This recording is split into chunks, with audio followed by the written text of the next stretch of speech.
الراوي قصص وحكايات من الموروث الثقافي العالمي، اقتبسها وهذبها كمال الكاتب.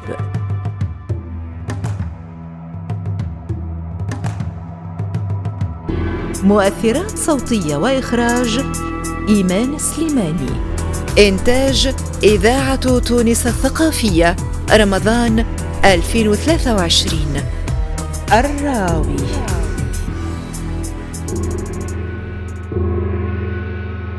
وفي هاك المشعل اللي في يده، اللي فتيلته ماتت وضوها نعس، عبد الله ينفخ على نار المشعل فماش ما تقوى، لكن المشعل روح تقبضت وطفى.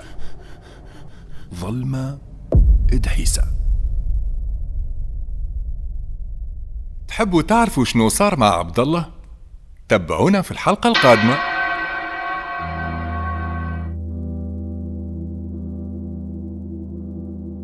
هاك الكهف اللي كان مليان كنوز الدنيا ولا قبر موحش، لا عاد فيه حس ولا حتى طرف دفاي يدور دم بنادم.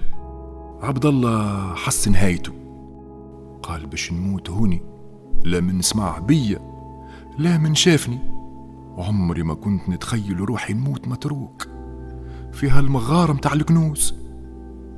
ما يكون كان هاك شايب طاح فيا.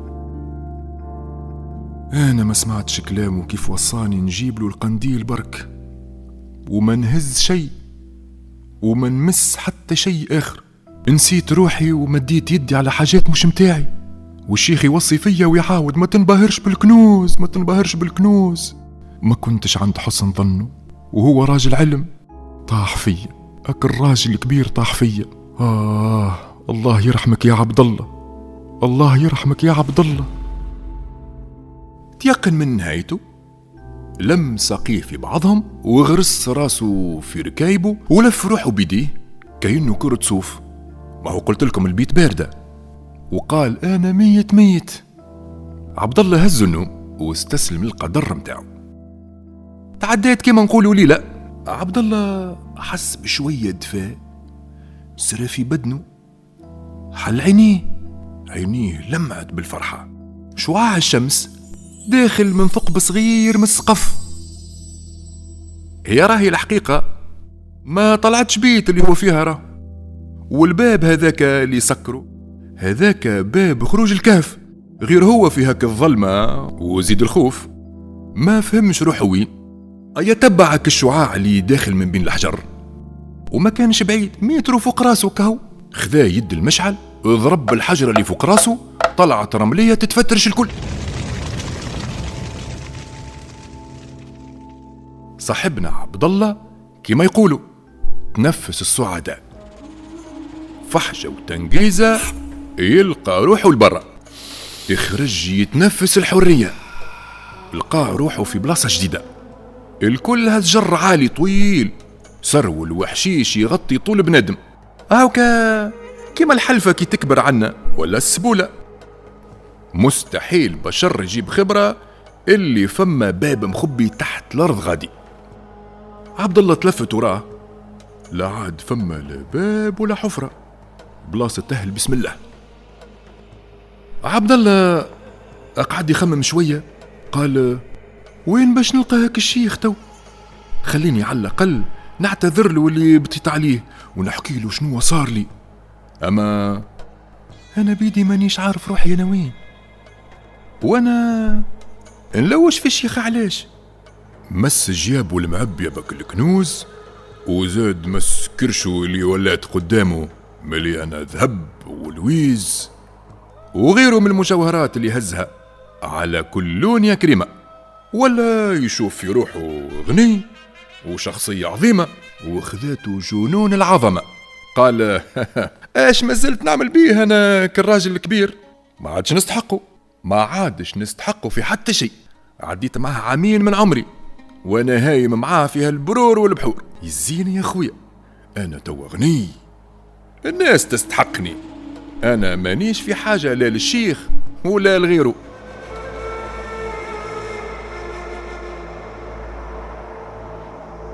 أيا والقافلة شافها مشالها يجري، طلعت قاصدة ربي لبلادو. اسألهم وقتاش نخلطوا، قالوا له مسافة نص نهار. تعجب عبد الله وقال ملا هاك الشايب دار بيا عامين باش خلطنا لهالبلاصة غريبة. أي خلطت لدارهم، أمه استقبلته بالفرحة والزغاريد والدموع تسكسك باش تدوخ بالفرحة. شبيك؟ راهي مديدة ما شافتش وليدها الوحيد. أي تعديتك الفرحة وكل بوس والتعنيق، وكما يقولوا قرت الطنجرة زيتها وكل شيء هدأ. أمه قتله أي احكي لي وليدي اش صار في هالعامين غياب، وك الشيخ وينه وشنو أحواله؟ عبد الله تقول نزلت على مسجلة، طاح يحكي لها على اللي صار الكل البتاتة والبتباتة، وخصوصك هاك المغامرة اللي صارت له في وسطك الكهف. كملش من الكلام، يجبد الذهب والمجوهرات اللي مخبيهم في حوايجه ويحطهم على الطاولة، وما تسمع كان شرن شرن، وهاك الكنز يلمع ويبرق يسحر العين. وأمه فمها محلول طاقة، لا عارفة تبهت في الحكاية متاع ولدها ولا فيها شيء المفرد فوق الطاولة، ما يشرق صورات وهناشر ويفضل منه الزوز ولا 3 أجيال قادمين. أيا نصبت مكتب من ربي لولدها وتعشاو وقعدوا ليل كامل وهما يخطوا ايش باش يعملوا بها الثروة الكل. قد ما يصرفوا الفلوس ما هيش باش توفى.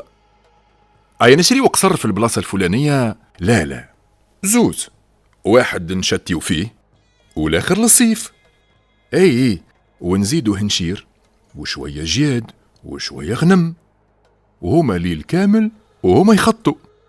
وما هو كما يقولوا اللي يحسب وحده يفضله، هما يخطوا اش باش يعملوا بالفلوس اللي باش تدز عليهم، وهاك الكنز اللي فوق الطاولة يذوب من قدام عينيهم. تقول قالب ثلج طلعت عليه الشمس والسو، وما يقعد كان قنديل الحديد اللي وصى عليه الشيب من دون هاك الكنز الكل. قنديل حديد كما قلت لكم، حتى بزوز سود ما يتشرش. عبد الله من هول الصدمة ولا يضرب على راسه يتكربس في القاعة. تقول اسم الله العظيم ملبوس، يبكي ويعيط، ما يكون كان هاك الشايب طاح فيا مرة أخرى. بما أنه عبد الله ما شافش بالجميل اللي عمله معاه، وطاح يلوم في روحه مرة أخرى، يا ليتني ما هزيت حتى شيء من الكهف، ويا ليتني. أما وقت دم بيدو فات. وكما يقول الشاعر عمر الخيام، طالب الدنيا نديم الندم. تحبوا تعرفوا شنو صار مع عبد الله؟ تابعونا في الحلقة القادمة.